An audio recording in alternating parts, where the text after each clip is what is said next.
Hello student, आप सभी का अग्रवाल क्लासेस में फिर से स्वागत है।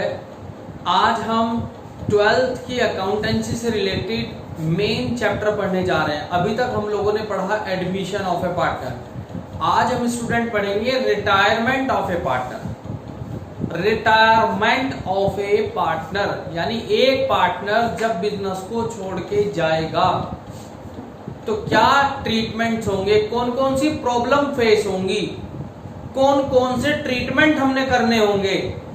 आज हम उन टॉपिक में से पहले आपको सारी प्रॉब्लम बताऊंगा, क्या क्या प्रॉब्लम अराइज होती है, कौन कौन से अकाउंटिंग ट्रीटमेंट होंगे। आज हम वो ट्रीटमेंट भी समझेंगे और जो जो हमें अकाउंटिंग ट्रीटमेंट होते हैं उसमें से एक टॉपिक भी आपको समझाने की कोशिश करेंगे।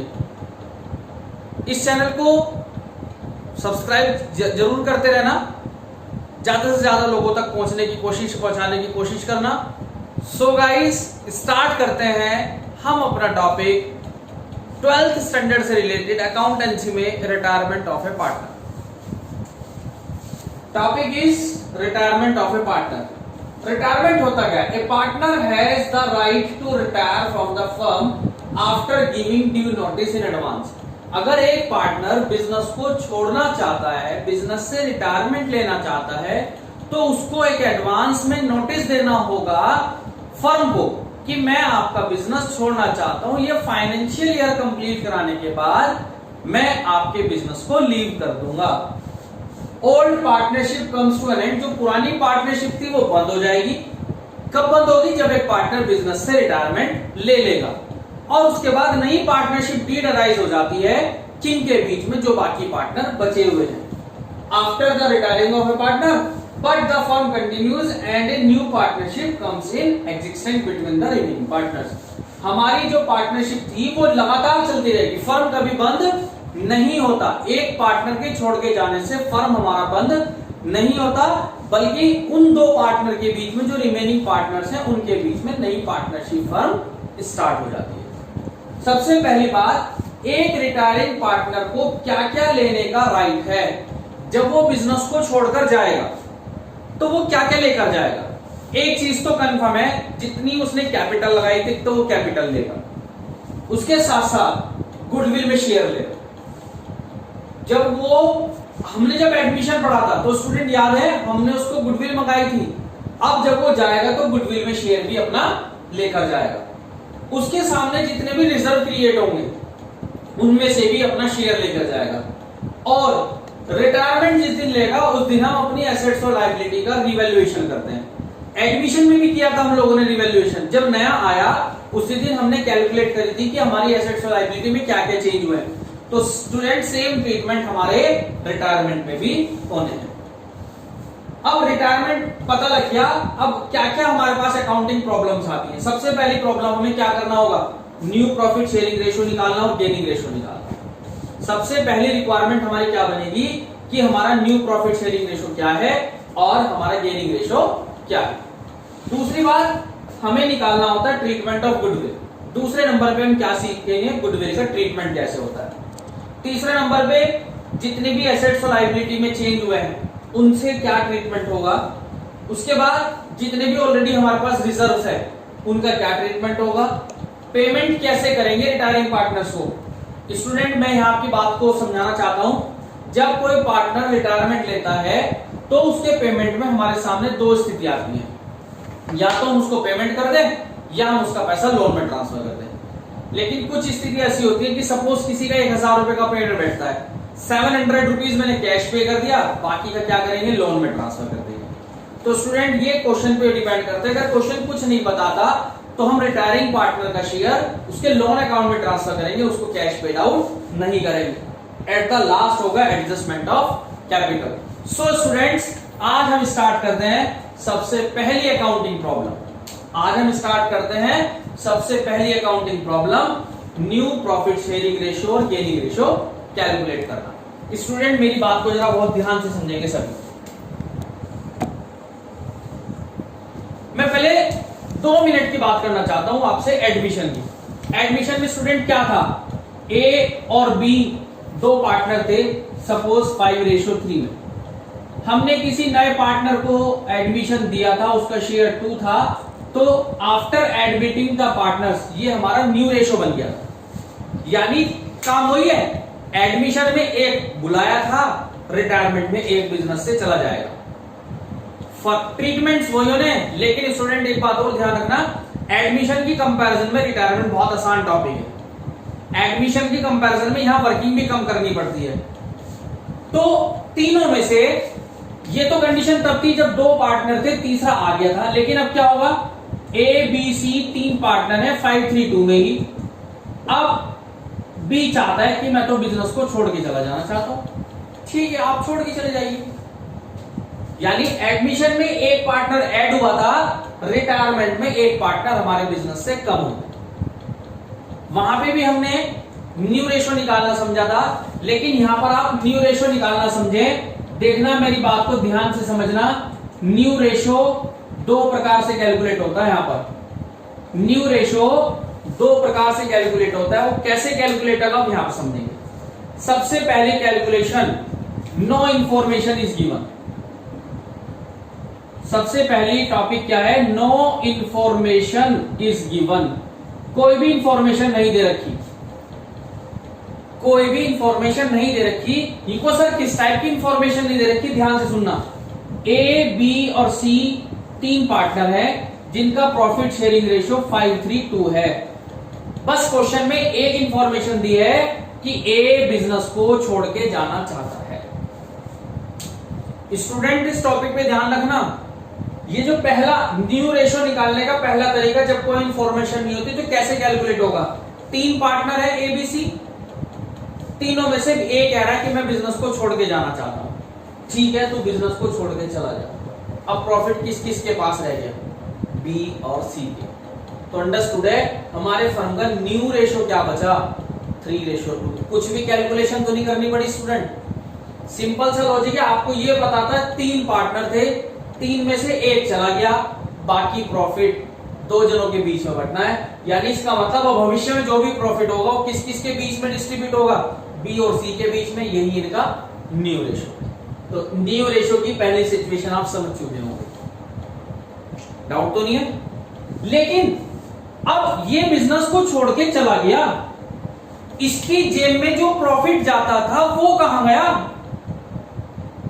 जब ये बिजनेस में अब रही नहीं, इसको जो प्रॉफिट मिलता था, इसके जो हिस्से का प्रॉफिट था वो कहां गया, इन दोनों के पास गया। ये प्रॉफिट इन दोनों के पास किस रेशो में जाएगा, कोई इंफॉर्मेशन नहीं है, अंडरस्टूड है। जो इनका प्रॉफिट शेयरिंग रेशो है उसी में जाएगा। स्टूडेंट मेरी एक बात को ध्यान सुनना, इस टॉपिक में दो चीज निकालनी सीख ली आप लोगों ने। एक के रिटायरमेंट के बाद जो बाकी बचा हुआ रेशो है, यही तो इनका न्यू रेशो बचा। गेनिंग के बारे में कोई इंफॉर्मेशन नहीं थी, ये पार्टनर छोड़ के चला गया, इसका शेयर किस किस को मिला होगा, बी और सी में। इसका मतलब इसका शेयर इन दोनों पार्टनर ने गेन किया किस रेशो में, 3:2 में। यानी इस इंफॉर्मेशन से आपने दो चीज सीख ली। इनको सर अगर क्वेश्चन में कोई इंफॉर्मेशन नहीं होती तो रिटायरमेंट वाले को अलग कर दो, बाकी बचा हुआ पार्टनर जो है वही इनका न्यू रेशो है, वही इनका गेनिंग रेशो है। दैट्स ऑल, एक टॉपिक आपका कंप्लीट हो गया। न्यू रेशो निकालना कितना आसान रहा जब कोई इंफॉर्मेशन नहीं होती। अच्छा ऐसा भी हो सकता था, for example A B C है, 3:1 इनका रेशो है, रिटायरमेंट लेना चाहता है हमारा बी, तो रिटायरमेंट लेना चाहता है बी, तो न्यू पार्टनर कौन कौन से बचे, अब न्यू पार्टनर बचे हैं मेरे स्टूडेंट ए और सी। क्या प्रॉफिट शेयरिंग रेशो बचा, बी को हटा दो, क्या रेशो बचा, 3:1। यही हमारा न्यू का काम करेगा और इसी को मैं क्या कह सकता हूं, गेन भी बोल सकता हूं। क्योंकि ये टॉपिक तब आते हैं जब कोई इंफॉर्मेशन हमारे सामने नहीं है। उम्मीद है ये टॉपिक आपको बहुत अच्छा लगा होगा, समझ में आया होगा।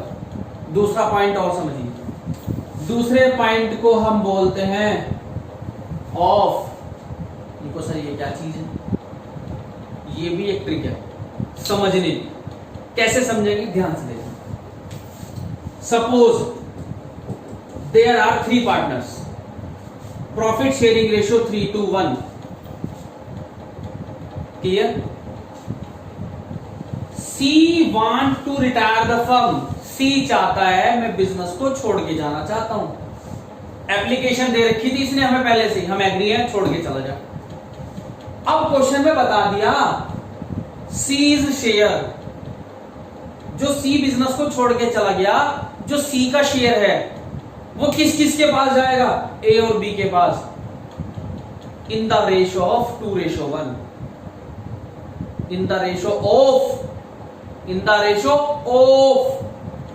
2:1।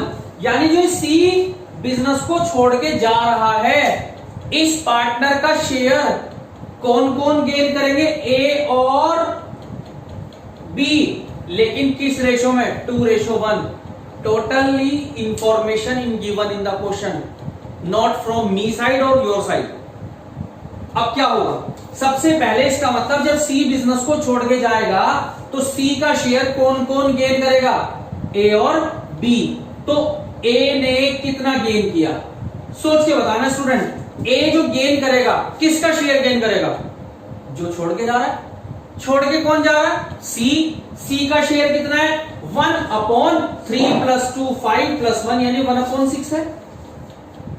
अब ए ने सी का शेयर गेन किया, लेकिन किस रेशो में, 2:1 में। यानी ए के पास जो गया है वो गया 2 दोनों का टोटल। यानी स्टूडेंट मेरी बात को ध्यान रखना, ये पॉइंट बस ध्यान रखना, कभी नहीं भी चलने क्या। ऑफ का मतलब मल्टीप्लाई, ऑफ का मतलब मल्टीप्लाई। इंग्लिश लैंग्वेज में कुछ और होता होगा, हमारी लैंग्वेज में ऑफ का मतलब क्या होता है, मल्टीप्लाई। यानी ए का गेन आ गया 2/6 3 18। अब यहां के बाद ए के बाद बी ने भी गेन किया होगा, बी ने भी स्टूडेंट किसका शेयर गेन किया होगा, बी ने भी किसका शेयर गेन किया होगा, जो बिजनेस को टाटा बाय बाय करके गया। किसने टाटा बाय बाय किया, सी ने, सी का शेयर था 1/6 और बी के पास कितना शेयर पहुंचा, 1/2 + 1 3 यानी 1/18। यानी आपने देखो, हम ना न्यू रेशो भी सीख चुके और साथ साथ गेन भी निकालना सीख लिया। अगर मैं यहां इनकी गेन की बात करूं, गेन क्या होगा, डिनोमिनेटर इक्वल है, डिनोमिनेटर इक्वल होने के बाद गेनिंग रेशो भी आपका तुरंत जवाब होगा। अगर कोई एग्जामिनर कोई भी आपके टेस्ट में कहीं भी पूछे कि बेटा 3 पार्टनर थे, तीसरा बिजनेस को छोड़ के चला गया, तीसरे पार्टनर का शेयर ए और बी ने लिया, किस रेशो में लिया, 2:1 में। कैलकुलेशन करी, गेनिंग रेशो भी क्लियर हो गया, गेनिंग रेशो भी क्लियर हो गया। और गेनिंग रेशो के साथ साथ, गेनिंग रेशो के साथ साथ मुझे न्यू रेशो निकालना है। तो स्टूडेंट न्यू रेशो का फॉर्मूला क्या होता है, बस आपको याद रखेंगे। न्यू रेशो का फॉर्मूला होता है ओल्ड रेशो प्लस जितना उसने गेन किया। यानी मुझे पहले 2 रुपए मिलते थे, अब एक के जाने के बाद मुझे 1 रुपया और मिला, तो आज मुझे नया क्या मिला, 3 रुपए मिले। यानी गेन कौन करेगा, मतलब न्यू रेशो किसका निकालेंगे, सबसे पहले ए का न्यू रेशो। ए का ओल्ड कितना था, ये रहा भैया ए का ओल्ड ये रहा 3/6 प्लस ए ने गेन कितना किया 2/18, तो एलसीएम आएगा 18, 6 3 जा 18, 3 3 जा 9 प्लस 2 दैट मींस 11/18। उसके बाद बी का न्यू रेशो निकालता हूं, बी का ओल्ड कितना है 2/6 प्लस बी ने गेन कितना किया था स्टूडेंट 1/18, 18 एलसीएम आएगा 6 3 जा 18, 3 2 जा 6 प्लस 1 7/18। तो स्टूडेंट न्यू रेशो किस किस का बचा, ए और बी का। क्या रेशो हुआ, डिनोमिनेटर इक्वल है, तो 11:7 हमारा क्या निकल के आ गया, न्यू रेशो निकल के आ गया। सो स्टूडेंट इस चैप्टर की पहली वीडियो से हमने मेनली समझा रिटायरमेंट कैसे लिया जाता है, रिटायरमेंट लेने के बाद वो रिटायरमेंट वाला पार्टनर क्या क्या चीजें हमसे मांगेगा, जब वो मांगेगा तो हमें क्या क्या प्रॉब्लम फेस होंगी, उस प्रॉब्लम में हमें इतनी सारी कैलकुलेशन करनी होंगी। आज हमने पहली प्रॉब्लम की शुरुआत की है, ये पहली प्रॉब्लम अभी हमारी पेंडिंग में है, that is the first video of the chapter of retirement of a partner. जो हमारी दूसरी वीडियो जो आपको कल मिलेगी, उस वीडियो में आप इस टॉपिक के आगे के क्वेश्चन कंप्लीट करेंगे।